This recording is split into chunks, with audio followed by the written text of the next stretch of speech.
揸咁快趕住去死咩？相信呢一個情形對踩開馬路嘅車友一啲都唔會陌生。大家可以想象一下，如果唔知道後面有部車嚟緊，自己又突然間要偏離自己嘅行車線，後果可以好嚴重。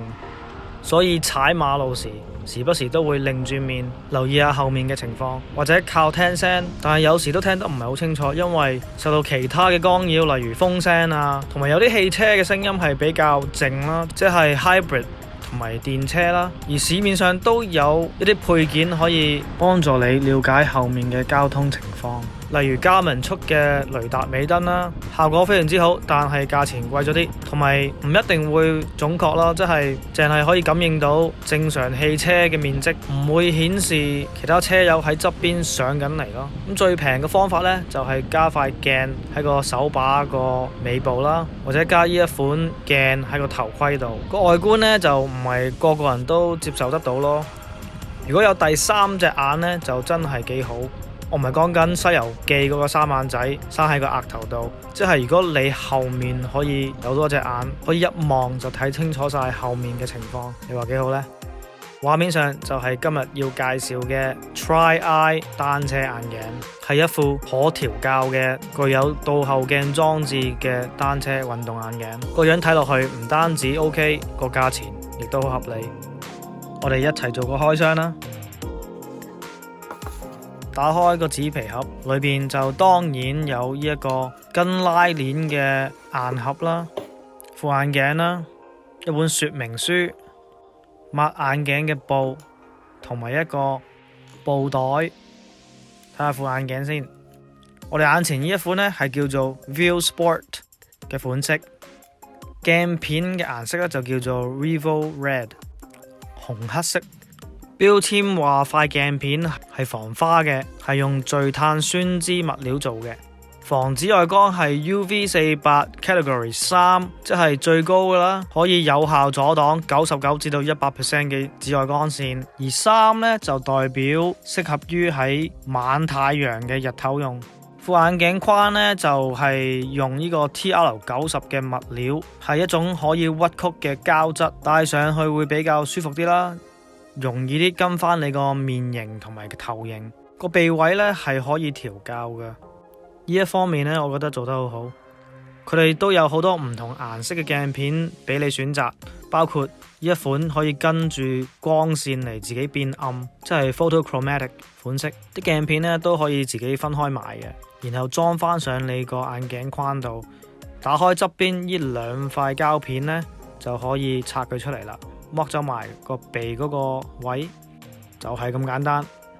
如果你本身有近視呢，佢哋都有出呢一種可以加塊近視鏡片上去嘅，就可以將佢嚟替換你原裝嗰個鼻位擺上去咁樣啦。我發覺呢，安裝方面呢就比較困難嘅，因為佢個物料呢係硬膠嚟嘅，唔同原裝嗰個呢係柔軟好多啦，可以撳扁少少嚟攝位嘅。同埋塊近視鏡個鏡框呢，會有機會阻住你望嗰塊倒後鏡咯。呢一個係好常見嘅問題，任何牌子嘅眼鏡都會遇到呢一方面嘅問題噶啦。副眼鏡嘅重量呢，就係32 gram 嘅，同普通嘅單車眼鏡差唔多重量啦。就算重少少呢，都係啲咁多，因為嗰塊倒後鏡啦，戴上去呢，我就係完全感覺唔到個分別嘅。OK， 而家睇下呢一副眼鏡最重要嘅賣點啦，就係呢一塊可調校嘅倒後鏡啦。睇下你住喺邊一度啦，塊倒後鏡咧可以擺喺左邊、右邊或者兩邊都得嘅。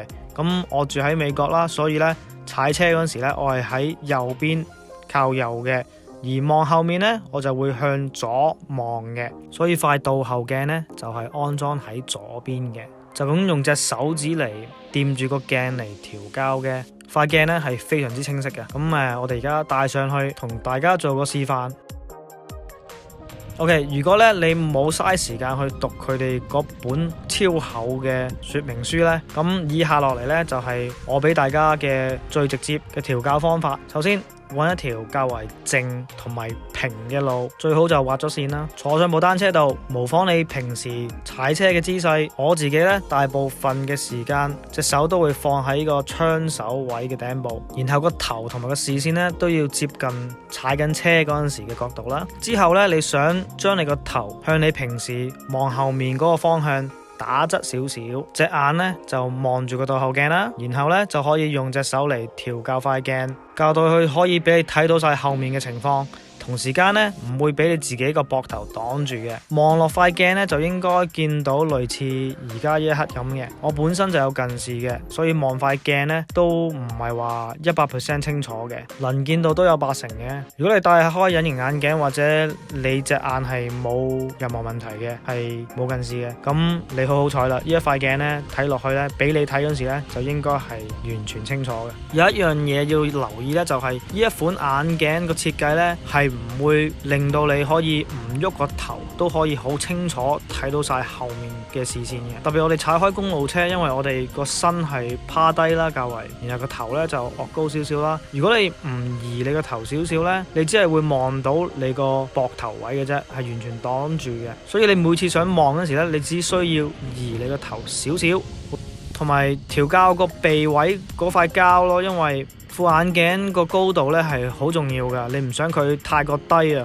我都係校咗好幾次先滿意嘅，同埋都需要一段時間先會習慣依賴副眼鏡、雙送副眼鏡，而唔再擰轉面嚟睇後面啲車。有一樣嘢唔好呢，就係如果你真係擰轉面望嗰陣時呢，因為你有塊鏡喺你個眼鏡嘅下角位呢，佢會阻住你望後面咯。如果你真係要擰轉身望嗰陣時，需要少時間嚟適應嘅，冇問題嘅之後。咁啊，我就用咗呢一副眼鏡都有幾個禮拜噶啦。如果係踩啲較為多車嘅路線呢，我覺得呢一副眼鏡呢係真係非常之好用嘅，因為你可以好輕易咁樣就可以睇到晒後面嘅情況。我發現我係了解後面嘅情況多咗好多咯。以前呢係除非話聽到啲車聲啊，或者有需要過線，我先會擰轉個頭嚟望一望。而家係習慣咗，久唔久都會望一望塊鏡咁樣，係好仔細知道有冇車啱啱轉落嚟你條街度啊。就算好遠嘅車嚟緊，你都見得到。就算遇到啲突發事件呢，即係例如前面突然間要閃避嘅，有個窿又好，有個障礙物，你需要好快咁樣移位，你唔再需要話等我擰住面個頭先，睇得後面又睇唔到前面。而家就簡單好多，你隻眼係瞄一瞄，你一見到冇車，你就可以過線啦，真係方便好多。同群組出車嗰時呢都好有用，因為你係永遠知道你側邊後面有冇人上緊嚟啦，有冇人喺你隔離啦，後面個距離遠咗或者短咗啦，係完全好容易咁了解晒嘅。其實我之前都有見過呢一個設計嘅，不過呢個眼鏡嘅設計係睇落去好大份啦。而呢個牌子 Tri Eye 呢就做到個面積細好多啦，成副眼鏡個設計呢都比較接近其他主流牌子嘅設計，同埋個價錢係比較合理嘅。OK， 嚟緊呢2個禮拜呢，佢哋係會送出一副 View Sport 款式嘅眼鏡，係包埋運費嘅。玩法非常之簡單，只需要去 follow 佢哋嘅 IG， 同埋 tag 一個朋友喺佢哋呢一個 post 度。截止日期係4月17號，4月18號呢，佢哋就會用 IG 嚟聯絡一位得獎者。如果你對佢哋嘅產品有興趣，就可以按下邊嘅鏈接嚟遊覽佢哋嘅官方網站。希望大家會中意呢一條短片啦，記得俾個 like、訂閱同埋分享。今日就講到咁多啦，多謝收睇，下次見。